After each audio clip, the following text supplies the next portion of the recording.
यो स्क्रिनमा भिडियो चलिरहेछ नि कुनै बङ्गलादेश र पाकिस्तानको होइन, यो सप्तरी जिल्ला राजविराजको भिडियो हो। अफरोज खान जो हिजो अस्ति बुझ्ने भिडियो बनाएको थियो नि त्यही भिडियो हो यो। कृपया तपाईहरू पुरा हेर्नुस् र यो भिडियो हेरेपछि जेलका भित्र मार्नु मादर चोर चिनेस तू के गर्ने या मादर चोर तू अपन आदमी से बोला, अपन आदमी से बोला, तू अपन आदमी से बोला, अपन आदमी से बोला, जता भाग लोग बोला वीडियो रेडी थी दादा आदमी के लोग पर बोला चोद इसमा एडी रन्डी गरे मियाडी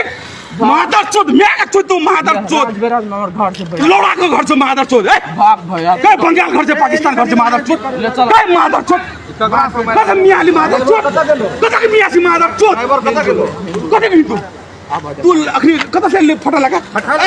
संसाद को बोला ना संसाद को बोला के संसाद नंबर फटा लगा ये सीधे करने आते तो भाई टाइम ले तू मादर चोद को के संग गल हमरे के पचिनै छ कुछ से आखर कौन संसाद के जोइ रे कौन संसाद छ एक सेकंड कौन संसाद के जोइ रे तू के ए सर तोरा कह छ चिनै तूने कह छी दो तू जा ना भैया चल जा बोला भैया फटा लागेली फटा लागेली तो फटा लागे किया अभी रुक जा पहले गाछ है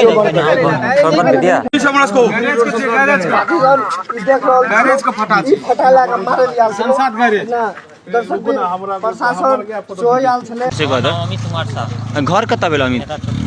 अत की भेले कोन जगह घटना छी आवे दिए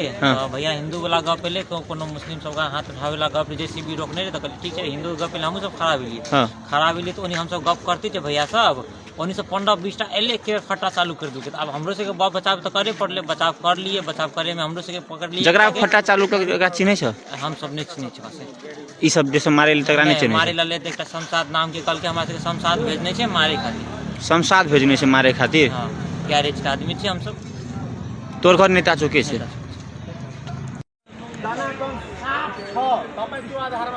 हामी रोड हिँड्दा 6-7 जना यहाँबाट सो रोड हिँड्दाखेरि जुन ठाउँमा आज हामी राष्ट्रिय बजरङ्ग दल हिन्दू सम्राट सेना अनेक संस्थाको व्यक्ति जाँदाखेरि या सिडिओ अफिसमा आज हामी एउटा विज्ञप्ति बुझाए किनकि अफरोज आलम भन्ने व्यक्ति एउटा थियो त्यो व्यक्तिले कृष्ण भगवानलाई नराम्रो तरिकाले यो समाजमा हेरायो गतिविधि त्यसको पटक हरेक हप्तामा नराम्रो आइरहेको म कुनै धर्मलाई नराम्रो भन्न चाहदिनँ या मेरो धर्मप्रति म कट्टर छु एउटा मात्रै कुरा भन्न चाहन्छु त्यो रोड हेर्दाखेरि यो हनुमान मन्दिर र त्रिभुवन चोकको बिचको नला बनिरहेछ बाटो एउटा माइक्रो छिन्मस्ता माइक्रो काउन्टर त्यो काउन्टरमा हामी त्यहाँ सिधै त्यहीको मेन घटना त्यही हो त्यहाँ हामी गइरहेको थियौँ अनि त्यहाँ के भयो सर उताबाट एउटा जेसीबी आयो अनि साथीहरू त्यहाँको लोकल साथीहरू ऊ जेसीबीलाई गयो हामी पनि त्यहाँ साइडमा हेरिरहेछौँ अनि त्यहाँ गयो त्यो भनिरहेछ जे यी काम बन्द छ ये आदमी भागल थी ठेकेदार भागल थी काम राइट कर ये राइट को किया चला दे यो पॉइंट नोट गर्नु सर जब त्यो मान्छेलाई सिडिओ अफिसमा हामी हिन्दू सम्राट सेना राष्ट्रिय बजरङ्ग दल अनेक संस्था हिन्दू सेना त्यो काम किन राति चलायो त्यो मान्छे अहिले कहाँ छ के थाहा छैन कसले काम चलायो पालिकाले त्यो एउटा ठेकेदार त्यो एउटा अफरोज भन्ने व्यक्तिले राति 8 बजे काम चलाएको छ त्यो मान्छेलाई हामी सिडिओ सरलाई 3 बजे हामी 2 बजे पुग्यो हाम्रो कुरा मेरो पुरा कुरा सुन्नुपर्छ सर म 2 बजे हामी सबै जतिजना छ नि हामी त्यहाँ पुगेको थिएँ उस सरलाई हामी सिडिओ सरलाई भनेको छु कि 5 बजेसम्म त्यो के कस्तो निर्णय आउँछ हामी सबैलाई जानकारी गर्नुपर्छ अहिलेसम्म के निर्णय आएको छैन तर त्यो बाटो हिँड्दाखेरि त्यो जेसीबीलाई रोक्दाखेरि त्यहाँको लोकल मान्छे हामी माथि किन वार गरिरहेछ हामीलाई किन कुटिरहेछ सर 15-20 जना मुसलमान आएर हामीलाई मार्छ भने म के हो सर